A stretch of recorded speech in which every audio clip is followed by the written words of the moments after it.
God. So our topic is following on Jesus to the end. Found in Hebrews chapter 3, verses 12 to 14. And verse 12 it says, take care. Say, take care. Take care.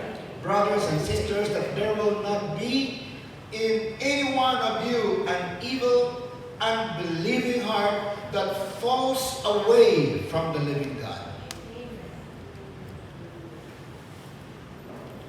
Sabi na siya pa, magbantay mga igsoon, mga babae lalaki, that there will be no mawalay, bisan-usang kaputang na kautan sa inyong kasing-kasing, hindi matinuhungon ng kasing-kasing, nga mo ay magkapahulog kaninyo gikan sa buhi ng Diyos.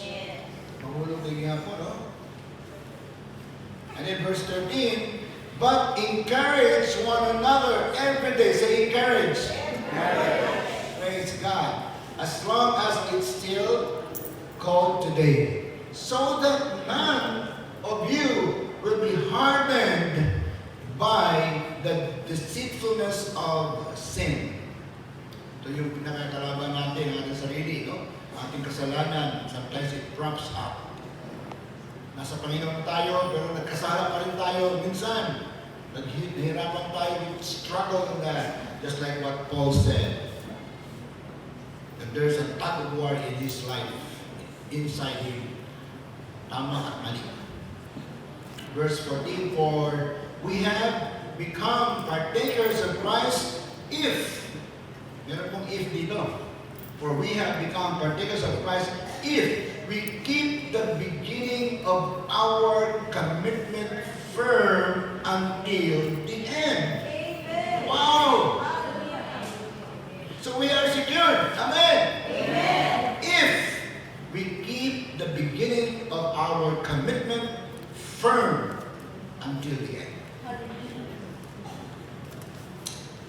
I chose NASB, New American Standard Bible, one of the most beautiful, accurate Bible versions, the New American Standard Bible, because this is very much emphasizing here. We have become partakers of Christ if we keep the beginning of our commitment. Are we committed? Amen. We're committed to the Lord. I cut short of my meeting in Manila, so I wasn't able to join the elections. I was one of the candidates of the election, one of the nominees, or only few nominees, but I was one of those. I think I garnered some votes, close to many of our candidates, and apat kami, but I know that I did not in any way campaign for it. I did not aspire for it, or I do not aspire for it.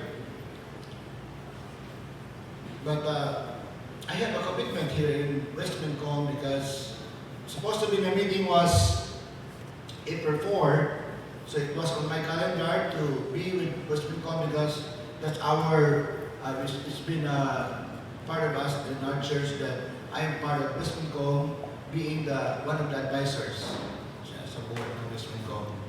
So for about 5 years or 6 years, I think I was serving that capacity. And then after that, nagbago na naman. So wala na yung iba. But praise God, binalik din nila ako. They called me up. They wrote a letter to me. I read it to the deacons that I was invited. I have been invited into the meeting of West Mincom to organize again the advisory board. So I was privileged. Together with me was Mayor Felipe, Governor Hataman, Maria Otsutorena of Websu, and many more people that are really holding big offices. Walang ata doon ng pastor. But praise God, it was a commitment. So instead of ending the conference leaving Manila on the 27th, ngayon, hapon. So I cut short of that and we made some meetings and I have to fulfill the commitment. Because that commitment is very important to me. Because for me, to serve our country is very, very godly. To serve our country, to love our country is very, very godly. You cannot say, I love the Lord and I don't love my country. You cannot say that. If you love the Lord, you must love your country. Amen. Because that's what the Bible says. You have to obey. So, I made some arrangements there in Manila. Sabi ko sa kanila na hindi ako mag-a-attend. So, hindi pa pero sinali pa nila ako doon. So, I was still the chairman, the national chairman of the General Presbytery. Praise God for that. Amen. So, we've been serving there for 6 years now, 5 years now, but they reinstituted me to be a member of the General Presbytery. That's our parang Supreme Court ng Assemblies of God of Philippines. At ako ang napili po ng chairman sa Philippines. It's part of the report mamaya. So, I came back because of that commitment. If we have a commitment, we have to follow it. You have to obey it. You have to fulfill it. That's a commitment. Amen? Amen. And we have a commitment in the Lord. Amen. When we serve the Lord, when we receive Him as Lord and Savior of our lives, day one, we made a commitment to follow the Lord even in water baptism. Magpabaptize po tayo ng tubig dahil we were committed to the Lord Jesus. Not to the church. Second na yung church. But most of all, we were baptized because we want to serve the Lord. Amen. We follow His footsteps. Amen. We obey His commands. That's why we allow ourselves, submit ourselves to water baptism. So, sabi dito, for we have become partakers of Christ if we keep the beginning. So, saan tayo nag-umpisa? We keep that commitment. Since the day we receive the Lord, day one until today, until the Lord will come. We have to keep that commitment. So, if we will keep that commitment, sabi dito, we become partakers of Christ. Kung hindi tayo nag-keep ng commitment, we are not partakers of Christ. If we are not partakers of Christ, we are not partakers of the kingdom. We are not partakers of heaven if we will not keep that commitment. Amen? So there is a condition. Now that is the working out of our salvation. Salvation is free instantly. We receive the Lord, we receive salvation instantly. But on the other hand, as we go on, we go along with the process. We were saved and now we need to be secured.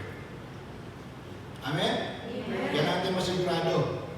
And this passage of the scriptures, so binasa natin dito, is a warning of falling away from God. Ito ay isang warning po sa pagkahulog palayo sa Diyos. Minsan na, mayroon na nahulog po. At sabihin ng iba, talaga hindi ka anak ng Diyos. Nahulog eh. No. Even the very elect can fall. Even pastors like me, God forbid, can fall. So, in verse 12, ang binasa natin kanina, the writer warns the church about sin and unbelief that will cause one to fall away from God. So, falling away from God has been a phenomenon from the start. Nung una pa, mayroon ng pagkahulog. It was a phenomenon then. Sa New Testament, the ancient church was warned from being fallen away from God. Magnuhan sila na basi mahulog mo. Now, because it's a warning, it must be heeded, right? When the Word of God warns us, we must heed the warning. So, this phenomenon was not only for the church in the past, but it's also for the now and for the future until the Lord will come.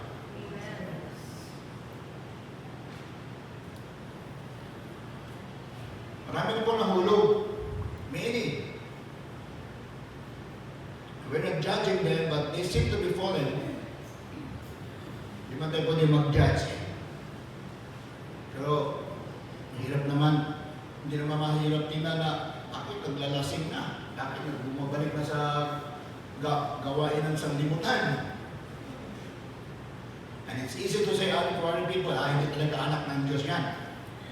No, that's assumption. We need to be secured. Amen? Amen. So one Christian writer wrote about this problem of falling away, and the title of his writing was, "Everyone is leaving Christianity and nobody knows where they're going." Daghang nawala, daghang backslide. So falling away is not a new phenomenon. So throughout history, the history of the church, many have left God. In the history of the church, many have left the gospel. I hope none of us here will leave the gospel. Amen? Amen. None of us here will leave the gospel. Amen? Amen. None of us here will not leave Jesus. Amen. We will not leave Jesus. In fact, in 2 Timothy chapter 4, verse 10, there's one of the key people in the early church that pastored by Timothy. He said, "Demas has forsaken me." Wow. Si Demas, isa ito sa mga pinaka-aligin ng iglesia, having loved the present world. In Jude 25, by the way, Jude has only one chapter, ha? Walang chapters, isa lang yan. So, Jude 1 to the rest of the verses. Jude kalat verse, walang chapter po sa Jude. So, Jude 25, Jude reminds us some of the angels themselves fell away from their allegiance to God. Kahit yung mga angel naman, nahulog na eh. Tayo pa kaya? Angels na po yun. Nahulog pa. Kaya mag-ingat po tayo, mga kapatid. Amen? Amen. Mag-ingat po tayo, mga kapatid. We have to follow Jesus through. Amen. We have to follow Jesus till the end. Kahit may mga problema, Amen. kahit may mga failures, kahit may mga limitations, may mga unanswered prayers, at lahat ng mga negative, we have to continue to follow Jesus. Amen. Amen? Amen. So, apostasy, we call it apostasy. It was a big deal then, noong unang panahon. Ang apostasy po ay nag-apply po specifically sa mga Christians, to those who claim to follow Jesus, but then turn their backs on Him. Ito yung mga tao ng mga apostate.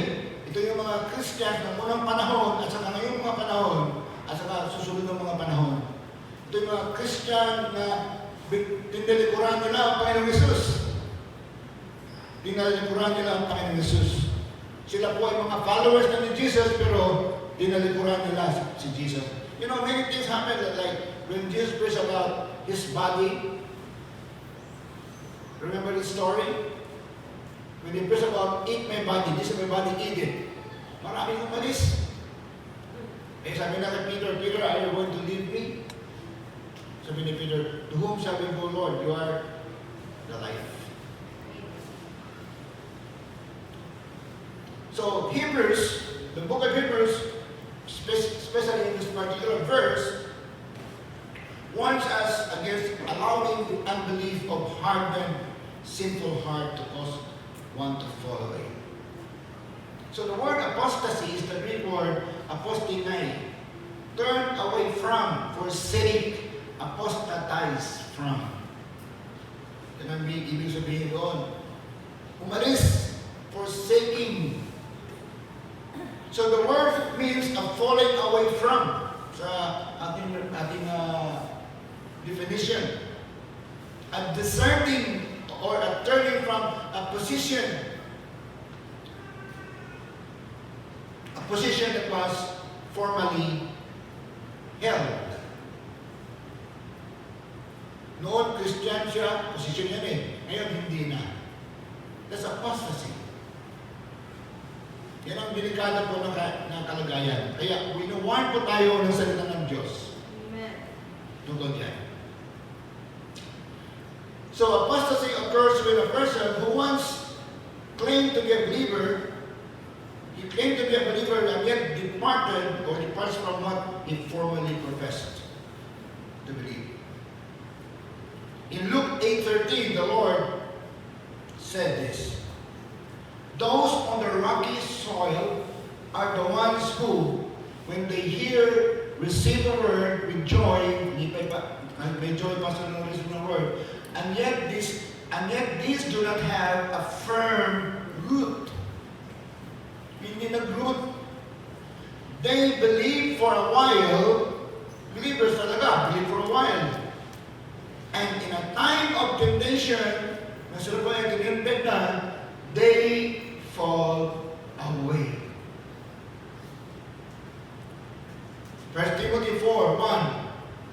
Sabi ni Peter kay Timothy, but the Spirit explicitly says that in later times ni Paul, itong time natin, itong later times na eh. Or before this time, after Paul. That was later time for Paul. But the Spirit explicitly says that in later times, some will fall away from the faith. Ang iba, they will fall away. In other words, when they fall away, they were in the right position. They were in the right position. But they fell. Nahulog. Tama na sana eh. Kasi kung mahulog ka sa mali, mali ka pa rin. Walang falling away niyan. Di ba? What's the logic of saying falling away if the point from which a person fell is not the truth? There's no such thing as falling away. Falling away ka na eh. You already fell on that position from where you fall from. But this is something that a person who was in the right position, tama na kanyang position, but he fell. Nahulog. Because there's no sense of saying falling away if he fell from a point where it was also wrong. But it was right already because we received the Lord. Receiving the Lord Jesus Christ is a right thing. Amen. And falling away from that is a wrong thing. So some will fall away from the faith, paying attention to the deceitful spirits and teachings of demons. So mayroon mga deceitful spirits, mga wrong teachings. Yung mga wrong teachings, delikado po yun.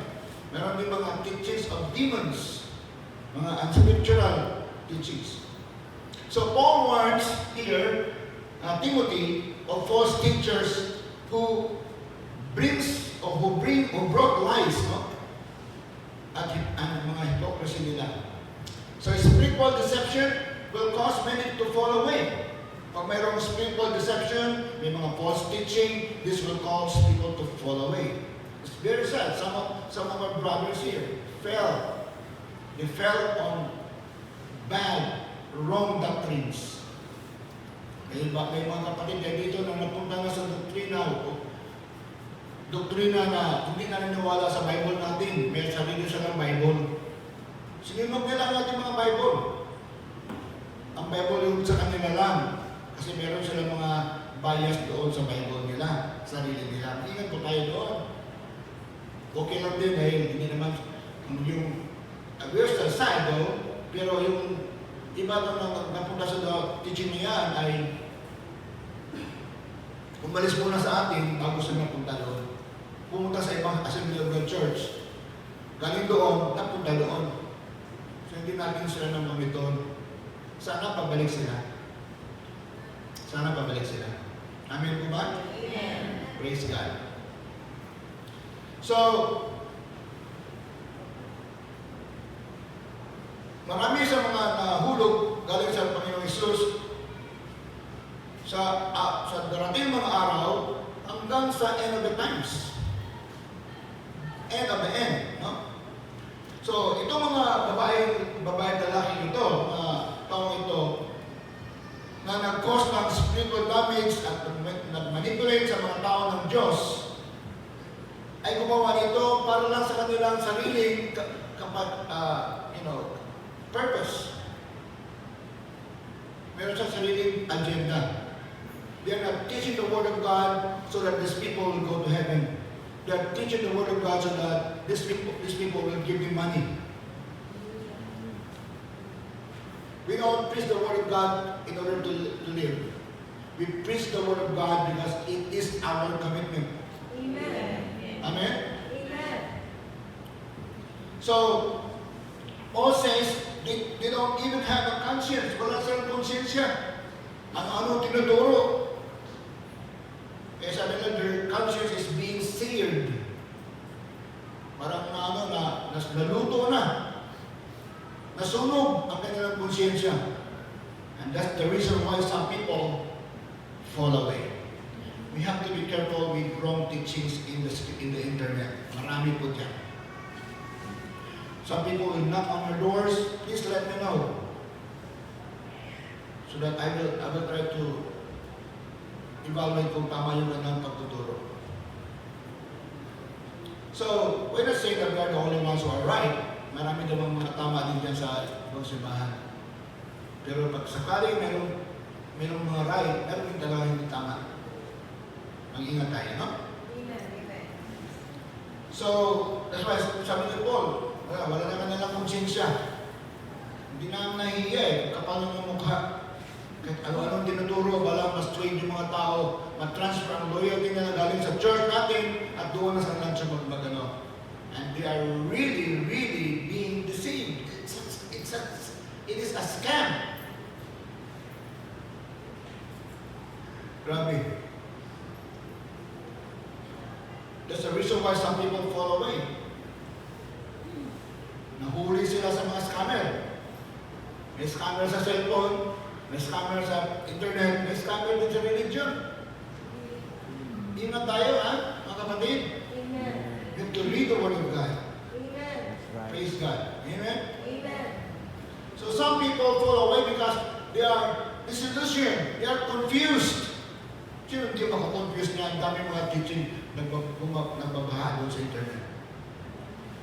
The Lord Jesus, ito rin siya, binasa natin sa Luke kanina, sa Matthew 13 also. This is being said in Matthew 31 to 23. Itong reason na ito, why people fall away. Ito, in-explain po ito ng Panginoon Jesus by an illustration through a parable. The parable of the sower. Ang sabi ng Panginoon, meron isang farmer na nandoon nagtanim ng mga seeds. And he spread it over a wide area. Tanim siya, daming kahit saan natin napon yung mga seeds. Ano siya sa Tagalog? Ito. Buto. Mga buto. Pipita. So, kung yan, spread nila po yung mga pipita, kung di-una na kayo, yung bingrab na kayo lugar. And sabi dito sa Matthew 13, ang ibang mga seeds, ibang mga pipita ay doon napunta sa mga area kung saan yung mga tao ay dumadaan. Sa road, where it was trampled down. Yung mga nasa tabi ng daan, yung mga seeds, mga pipita, mga buto ay naapakan ng mga tao. Yan ang nangyari doon kasi kahit na spreading. Other seeds fell on rocky places. So may mga bato. Tumubo nga sila, yung seed na yon, gospel na yon, tumubo.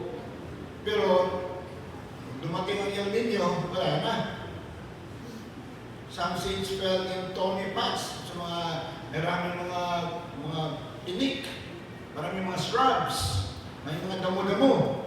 Tumubo din, pero hindi nagtagal, namatay din dahil dami ng mga tumubo ng damo. So when the Lord Jesus was asked by the disciples to explain the parable, ano ibig sabihin ng parable, Lord? Hindi mo maintindihan. So the Lord revealed that the seed represented the gospel message. So dito po sa parable na ito sa Matthew 13, ang Panginoon Jesus po ay nag-explain of what that story means. He said, yung mga binhi o yung mga seeds na tapon doon along the road, sa gilid ng daan, are the ones who hear, may mga tao na nakinig, then the devil comes and takes away the word out of their hearts. Nakinig na sila, kung dumating ang demonyo, kasi hindi masyadong naka-root dahil nandun lang sa matigas na lupa, dahil kung saan dumadaan yung mga tao, the word was taken out of the devil. And then, but the ones on the rock, may mga tao, may mga season na punta sa rock, are those who, when they hear, receive the word with joy. Masaya sila, praise God! Ang ganda ng word, tumanggap ko ng Panginoon Jesus. And these have no root. Kasi nasa mga bato-bato eh. May mga puso na may mga bato-bato. Hindi maka-root yung gospel. They believe for a while, dumating ang temptation, they fell. They fall away. Kaya may mga Christian tayo na, wow, kasi matagal-tagal na. Pero dumating ang temptation, di katagalan, nahulog, nawala sa Panginoon. At ito naman, sabi ni Jesus, yung mga nahulog doon sa mga thorns are those who, when they have heard, they go out and are choked with cares. Nang narinig nila ang gospel, they receive the gospel, pero nang umalis na sila sa kalibutan, ang dami ng mga cares. Kailangan ko nito, kailangan ko gawin ito. Sorry muna, hindi muna ako niyan sa Panginoon. I have to do this. Kailangan magyaman muna ako, kailangan magkaroon ako ng bahay. Kailangan mag-aral muna ako, focus muna ako sa pag-aaral. Well, we can still focus on studies or our business. The more we can be focused when we are in the Lord, right? Amen. So riches, pleasures, nabili sa mga kaligayahan sa buhay, sa labas. Hindi nakakapagpatuloy. So hindi sila nag-mature. Hindi sila tumumo. So the Lord was saying that the first reason people walk away, ang unang rason na mga tao ay umalis, nahulog galing sa gospel is that the devil comes and takes away the word out of their hearts. So, sinabi ni Paul kanina, there are unseen demonic forces that are operating in our world. Sila po nag-iintay sa atin, they are deceiving our people in abandoning their faith in Christ. Minsan meron tayo maririnig sa ating tenga as a voice, I will tell you na, ano ba yan? Sobra naman yung church ninyo. Kada Domingo talaga, kada every Sunday talaga required. 2 hours lang naman eh. 7 days sa atin, 2 hours lang piningin ng Panginoon sa atin. Bakit na tayo pwede gagawin yun? Para sa Kanya, amen? Because the devil would like to make us believe that coming to church every Sunday or other works for the Lord are not important. It's dangerous. So their influence, kahit ang simbahan mismo tayo mga church people will only increase as we draw near to the end. So in this passage of Hebrews, the warning is about apostasy. Fall away, no? It is a warning, therefore we must heed lest we fall too. So the writer of Hebrews gave an exhortation. Meron siyang sinabi na instruction, counter to this danger. Paano tayo hindi mahulog? How can we stay put? How can we continue? How can we follow through, following Jesus till the end? How? So our instruction on how to follow Jesus to the end is here. The first instruction is to encourage our personal commitment to take care of our hearts. Amen. Kailangan titingnan natin ang ating mga puso. Hindi naman ito makita ating puso, pero alam natin kung ano nasa puso natin, right? Ano nasa puso natin? There are three kinds of problems heart problems in this passage. Isa is evil heart, and isa is unbelieving heart, ang isa is hardened heart. Wala akong makita ng ano dyan eh, mga medical terms for that. But there are evil hearts, unbelieving hearts, and hardened hearts. All of this will cause us to fall away if we will not be careful.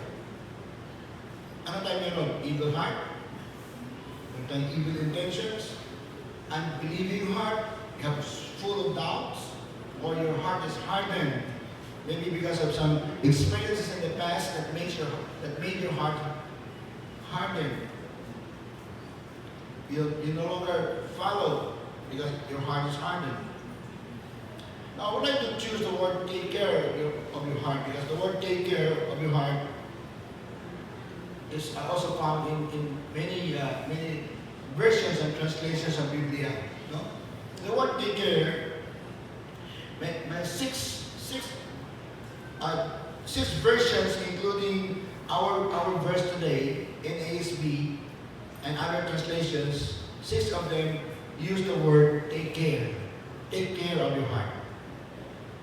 Take care. And then 7 versions, including NIV and translations, use the word see to it.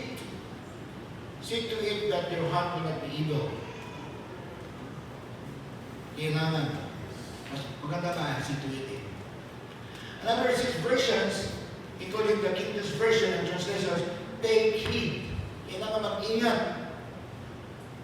Mag-ingat kung ating puso ay evil or unbelieving or hardened.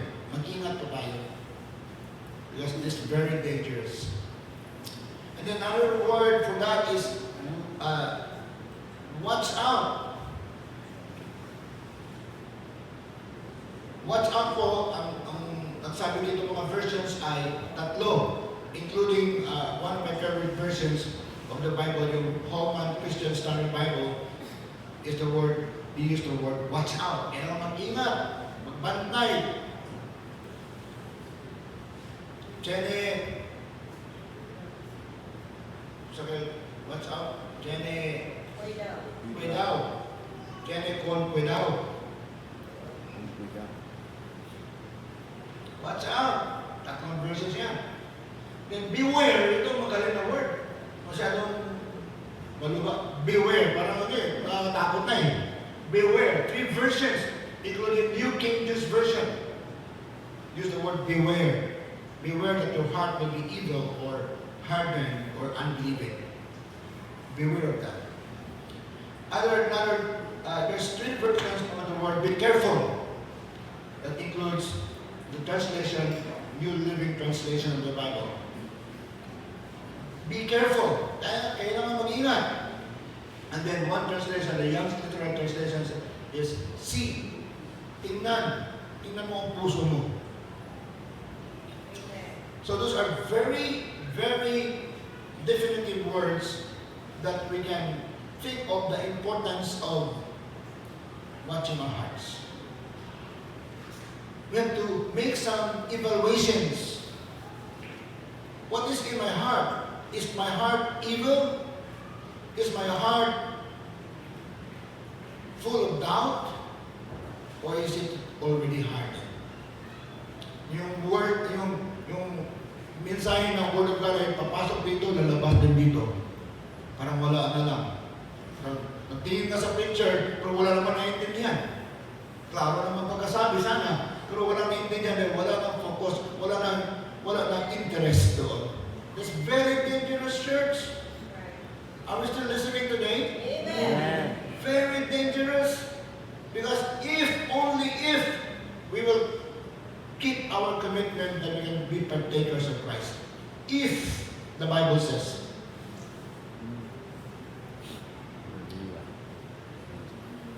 So the heart of the problem is the problem of our hearts. Ang ating puso ang pinakasentro ng problema natin.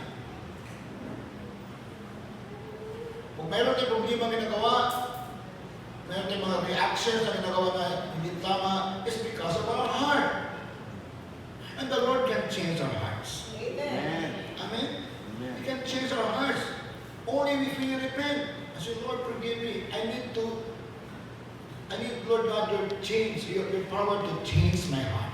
Amen. I want my heart, Lord God, to be pure. I want my heart, Lord God, to be believing, full of faith. It's only through your faith, oh God, that you are pleased. I want my heart, Lord God, to be soft. Amen. To be like a sponge that will just absorb water when there's water. Amen. Some people are so much pure. They are really committed to God. Some people are so much full of faith. They believe in God. They believe in His Word. And their hearts are very soft. They easily listen to the Word of God. I hope we are that kind of person Amen. later, the latter. Hebrews, by the way, the people of Israel, no? Except si Moses, yung nakatawid sa wilderness, si Moses, si Joshua, at saka si Caleb. Sila lang yung nakatawid. Lahat po hindi nakatawid. Do you know that? That's a very, very horrible story. When the people of God were sent out from Egypt, God saved them from Egypt, from the slavery of Egypt. They were really saved through the power of God. God showed them so much power and miracles before their eyes. And when they were in the wilderness, so much power of God were manifested. So much. It's beyond imagination. But yet they doubted on God. Their hearts were hardened. And their hearts were evil. And because of that, only Moses, Joshua, and Caleb were able to go through. There were more than 1 million of them. Or 5 million. Dami kayo mga anak ng Diyos yun. So these people of Israel were wrong in their hearts, which means that their hearts wandered from God. They wandered from His Word. They want to hear words from the preacher that will tickle their ears. Sugar-coated sermons. That's wrong. Sometimes the sermons are good. Sometimes they are bitter. Right? Hebrews 3, verse 10. This is about how God was angry to this generation. What I mentioned about all the Israelites, where only Moses, Joshua, and Caleb were able to go through. Sabi ng Panginoon, the Word of God, therefore I was angry with this generation and said, they always go astray in their heart. Sa kanilang puso pala, wala na sila eh. The heart is important. Amen? Amen. How is our heart today? And they did not know what my ways. I hope that we know the way of God. Amen.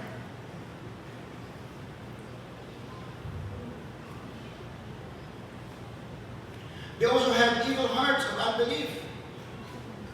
Eh, sa text natin ngayon sa Hebrews 13, chapter 3, ito yung Israelitas sa verse 12 sinabi dito. Unbelief ang kanilang puso, sa kanilang puso. They did not believe. They doubted on God.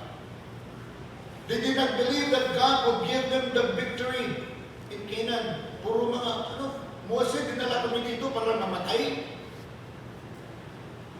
Babalik na lang kami sa Egypto, Moses. Pag mayroong mga problema sa buhay, like hindi nagsucceed yung ating negosyo, or ating trabaho hindi na promoted, or nasunog yung bahay natin, or hindi na nakapasa sa examination, wala na, sira na ang buhay natin. No, God could have made some things in that time so that you will be molded. Isa sa mga preaching doon sa Manila was press on yung si Elijah. He prayed for the rain. Sabi niya, there will be no rain. And he prayed that there will be no rain. He was in the brook of Chinnereth, and only to find out that there was no water in the brook. When there was no water in the brook, it means there was no rain. And yet he was praying that there will be rain, and there was no rain. How would you feel when you pray like that in front of people and say, God will do this, and it did not happen? How would you feel when you are expecting for something from God and it did not happen? Are you going to say, ano nangyari yan? It might be that God could have just tried to test us, to mold us inside, to develop us for a much better gift, much better endowment from God than to be successful in a certain thing. You can be successful in a certain thing, but your heart is not right. You are still not successful. God would try to change our hearts first before anything else. Because our hearts are very important to God. God sees our hearts. Makikita po na po ng ating mga puso. Kung ano po nasa puso natin, alam ng Panginoon yan. So, they did not believe na makakaroon sila ng victory. And of course, they were beaten by the snakes in the desert. They were eaten by the cracks of the earthquake and many more things. And all of them passed away except Moses, Joshua, and Caleb. Very sad. They doubted that God was not adequate. So when a person has what do you call this? A defective heart spiritually. If a person has an erring heart, defective heart, meron siyang disbelieving heart, evil heart, the result will be a hard heart. And this is a heart that is insensitive. Hindi na makinig sa Word of God. They don't do the Word of God anymore. They don't even see what is happening in the church. The heart of the Israelites were so hard that they even wanted to return to Egypt. Imagine wanting to exchange.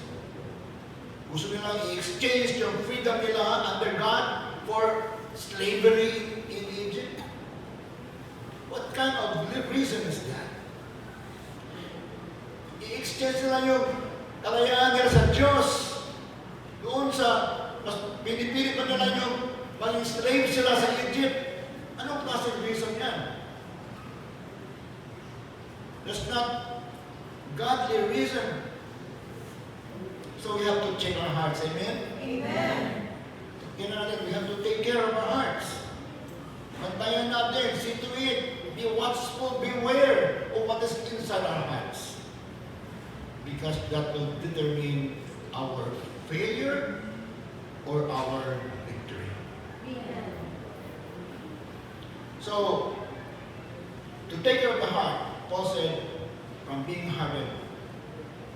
The second instruction, kailangan din bigyan ito. After you take care of your heart, the second instruction or exhortation on how to follow Jesus to the end is to call on the church to encourage each other.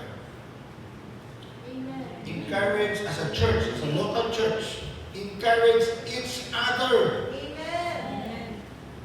to be faithful to the Lord till the end. Encourage one another, the Bible says. Encourage one another. So from that, sa tingin ng Diyos, sa kanyang saving plans for the world, for the people of the world, the church lives, or the church is a place of a special moment. No? So, kailangan na meron faith, meron tayong panampalataya bilang isang iglesia, bilang isang local church. We work together. We want to help one another. Amen. We don't judge people here. Amen. If somebody will err, somebody will commit a sin, we will not judge that person. We have to raise that person to restoration. Amen. Hindi tayo pwede mag-judge dito. Amen. Ha? Pag may magkamali, try to restore. Try to be reconciled. Because this is the church of God. Amen. So I would like to conclude. So God is also warning us today. Hindi lang sa panahon ni Pablo. San Pablo, kahit ngayon, because we are also in danger of going back. Tayo din nasa kapiliguhan. Peligroso pa rin tayo na babalik tayo sa ating dating buhay. We must take heed and recognize the dangers, the spiritual dangers that exist. We must take care of our hearts, Amen. or else we will fall away. Amen. Amen. And also, so doing that, we also need to encourage one another to be faithful to the Lord till the end. Hebrews 3:13, verse 13 sa ating binasa kanina. As the song says, I have decided to follow Jesus. No turning back. Amen? No Amen. turning back. It is a decision. It's not by destiny. It's a decision that one is going to follow Jesus until the end. No turning back.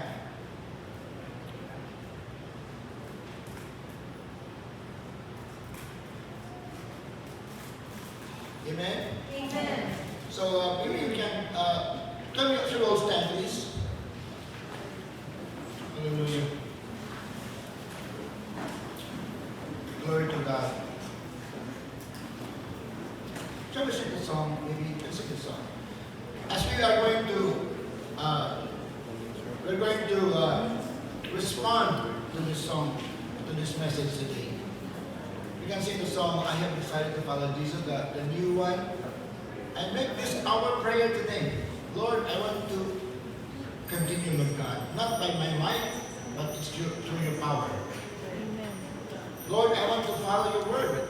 I want, Lord God, to have a clean heart, a pure heart.